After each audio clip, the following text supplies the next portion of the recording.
UP के लिए अखिलेश यादव ने घोषणा पत्र जारी किया। गन्ना किसानों को 15 दिन में गन्ना भुगतान करेंगे। महिलाओं को नौकरी में 33% आरक्षण का वादा। अखिलेश यादव ने कहा समाजवादी कैंटीन और समाजवादी पेंशन फिर शुरू करेंगे।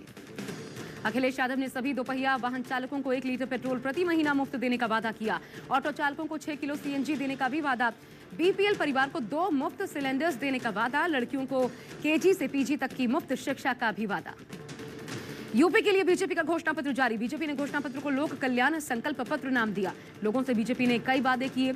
लोक कल्याण संकल्प पत्र जारी करने के बाद सीएम योगी बोले, जो बोला है करके दिखाएंगे। अपने संकल्प पत्र में बीजेपी ने किसानों से कई वायदे किए। किसानों को मुफ्त सिंचाई की सुविधा, गन्ना किसानों को 14 दिन में भुगतान। इसके अलावा उज्ज्वला योजना के तहत होली और दिवाली पर एक मुफ्त सिलेंडर। 60 साल से अधिक उम्र की महिलाओं को मुफ्त यात्रा। वरिष्ठ नागरिकों को 1500 रुपए महीना पेंशन देने का वादा किया गया। संकल्प पत्र जारी करने के बाद अमित शाह ने एसपी बीएसपी पर वार किया। कहा पहले यूपी में गोलियां और कट्टे बनते थे, अब गोले और तोप बनाई जा रही है।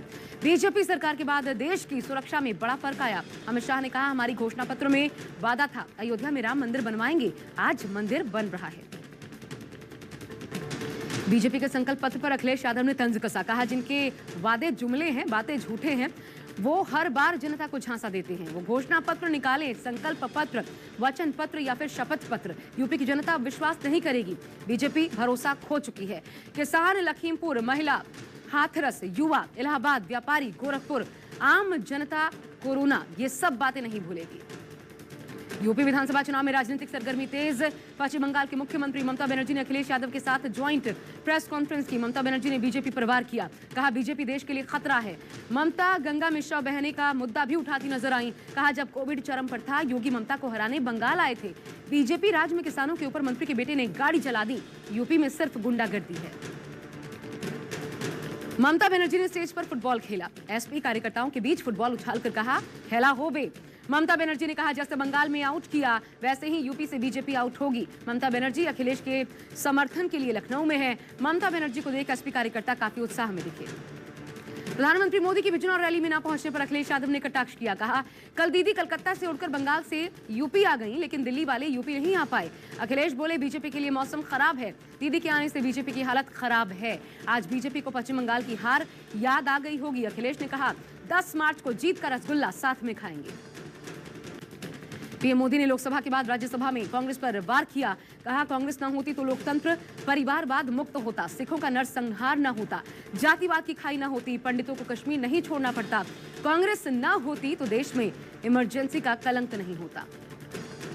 पीएम मोदी ने लोकसभा के बाद राज्यसभा में राष्ट्रपति के अभिभाषण के धन्यवाद प्रस्ताव की चर्चा में हिस्सा लिया। कांग्रेस नेहरू वंशवाद पर जमकर बरसे प्रधानमंत्री। संसद में कहा कुछ लोगों का इतिहास सिर्फ परिवार तक सीमित। जब कांग्रेस सत्ता में थी तो देश का विकास नहीं होने दिया, अब विपक्ष में है तो देश के विकास में बाधक है। वो अब राष्ट्र पर आपत्ति जता रहे हैं।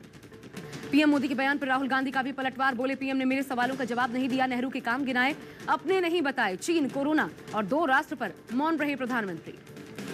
प्रधानमंत्री मोदी के राज्यसभा में बयान पर मल्लिकार्जुन खड़गे भड़क उठे। कहा वो लोग झूठ और भ्रम फैलाकर सत्ता में आए हैं, अपनी विचारधारा थोप रहे हैं, समाज को डुबो रहे हैं। जो लोग आजादी के बाद पैदा हुए वो आज कहते हैं कांग्रेस ने देश के लिए कुछ नहीं किया। पहले चरण के चुनाव के आखिरी दिन प्रियंका गांधी ने हस्तिनापुर और मवाना में प्रचार किया। मेरठ और मथुरा में प्रियंका गांधी ने रोड शो किया, घर घर जाकर वोट मांगा। प्रियंका गांधी ने कहा जहां भी जा रहे हैं लोगों की अच्छी प्रतिक्रिया मिल रही है, लोग योगी शासन से परेशान हैं। समाजवादी पार्टी के नेता आजम खान को सुप्रीम कोर्ट से बड़ा झटका। सुप्रीम कोर्ट ने आजम खान को अंतरिम जमानत नहीं दी। चुनाव प्रचार में हिस्सा लेने के लिए आजम खान ने सुप्रीम कोर्ट में जमानत याचिका दायर की थी। सुप्रीम कोर्ट ने आजम खान को इलाहाबाद हाईकोर्ट जाने को कहा।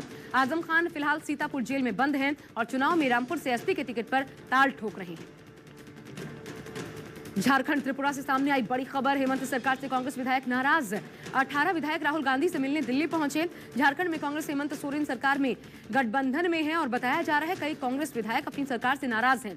कहा सीएम हेमंत सोरेन कांग्रेस की बात ही नहीं सुनते। उत्तराखंड के दौरे पर सीएम अरविंद केजरीवाल का आखिरी दिन। एक बार फिर लोगों से वादा किया। प्रेस कॉन्फ्रेंस कर केजरीवाल ने कहा सिर्फ हमारे पास उत्तराखंड का विकास करने का एजेंडा। हम गांव-गांव स्वास्थ्य सेवाएं, स्कूल, शिक्षा देंगे, बच्चों को रोजगार देंगे, बेरोजगार बच्चों को बेरोजगारी भत्ता देंगे, 24 घंटे बिजली देंगे। कर्नाटक में हिजाब पहनने पर विवाद लगातार बढ़ता जा रहा है। उडुपी में महात्मा गांधी मेमोरियल कॉलेज में कैंपस में विरोध प्रदर्शन हुआ। हिजाब पहने हुई छात्राओं और भगवा गमछा पहने हुए छात्र एक दूसरे के खिलाफ नारेबाजी करने लगे। छात्रों का कहना है, अगर छात्राओं को हिजाब पहनकर क्लास में आने की इजाजत होगी तो हम भी भगवा गमछा पहनेंगे। कर्नाटक में 3 दिन के लिए सभी स्कूल कॉलेज बंद है। कर्नाटक के उडुपी में हिजाब पहनकर पहुंची छात्राओं का भगवा स्कार्फ डाले छात्रों ने किया विरोध। कर्नाटक के सीएम बसवराज बोम्मई ने लोगों से शांति की अपील की। For all the people to keep peace and the matter is coming before the High Court today. Let's wait for it. Karnataka के बगलकोट में छात्रों के 2 गुटों ने एक दूसरे पर किया पथराव। एक गुट ने पुलिस को भी निशाना बनाया। पुलिस ने लाठीचार्ज कर हालात संभाले।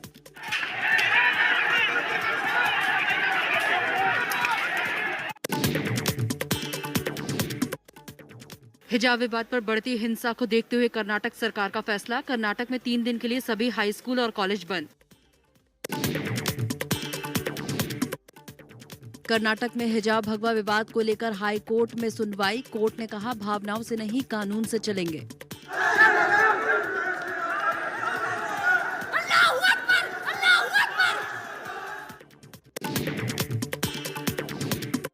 यूपी की रैली में ओवैसी ने कर्नाटक का हिजाब विवाद का मुद्दा उठाया। संभल में ओवैसी बोले, बीजेपी की निंदा करता हूं कि वहाँ के महिला बच्चियों को स्कूल में और कॉलेज में हिजाब पहनने से रोका जा रहा है। मैं बीजेपी के इस फैसले की मजम्मत करता हूं। लोनी में ओवैसी की रैली रद्द होने पर लोनी के बीजेपी विधायक नंद किशोर गुर्जर के बिगड़े बोल, विवादित बयान दिया। तो हमने उसको औकात बता दी उसकी कि हिंदुओं अकेला नंद किशोर गुर्जर काफी है, यहाँ नहीं, अभी तो हैदराबाद में मारूंगा जाके।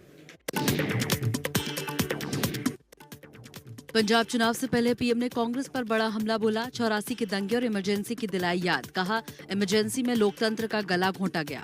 अगर कांग्रेस न होती तो सिखों का नरसंहार न होता, सिखों का नरसंहार न होता।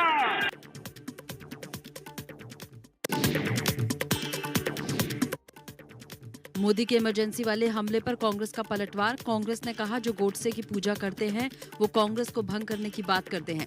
कांग्रेस ने सदन से वॉकआउट किया। गोडसे ने उनकी जान ली और उसकी पूजा बीजेपी वाले कर रहे हैं और उनके आज उनका बोलबाला हो रहा है। ये ऐसे लोग हमको सिखा रहे हैं। गृह मंत्री अमित शाह ने जारी किया यूपी विधानसभा चुनाव के लिए बीजेपी का संकल्प पत्र। सीएम योगी ने कहा, जो कहा करके दिखाया और जो आज वादे कर रहे करके दिखाएंगे। जो कहा था वह करके दिखाया और जो कहेंगे वह करके दिखाएंगे। बीजेपी के संकल्प पत्र में किसानों को सिंचाई के लिए मुफ्त बिजली और युवाओं को 5 साल में हर परिवार के कम से कम एक सदस्य को रोजगार का वादा। अगले 5 वर्ष में सभी किसानों को सिंचाई के लिए मुफ्त बिजली उपलब्ध कराई जाएगी, जिससे उन पर से बिजली का बोझ चला जाए।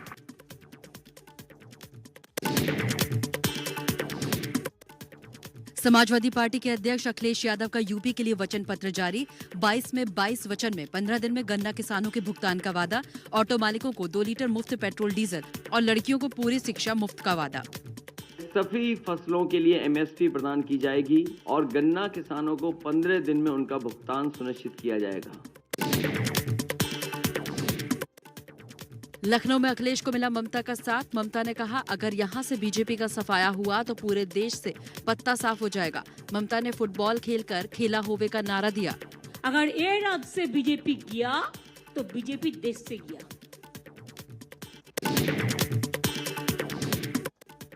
कांग्रेस महासचिव प्रियंका गांधी का पश्चिमी यूपी में ताबड़तोड़ प्रचार। हस्तिनापुर में ट्रैक्टर पर चढ़कर मांगे वोट। मेरठ में 10 फरवरी को होगी वोटिंग। रिस्पांस है और पूरी आशा है कि अर्चना जी जीतेंगी।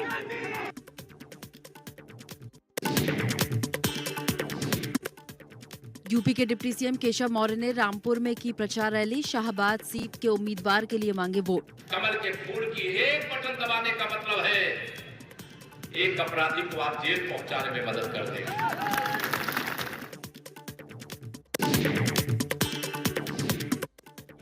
वर्चुअल रैली में बोले पीएम मोदी, कुछ दिन बाद जाऊंगा पंजाब। बोले सत्ता में बने रहने के लिए कांग्रेस ने पंजाब को कई बार आतंकवाद की आग में झोंका। पंजाब में चन्नी को सीएम उम्मीदवार बनाने पर सिद्धू की पत्नी नवजोत कौर ने सवाल उठाए। नवजोत बोली, सिद्धू ज्यादा काबिल हैं, राहुल तो गुमराह हो गए। I'm talking because as a person, he has that vision and he has that capacity and he has that honesty to work on that part.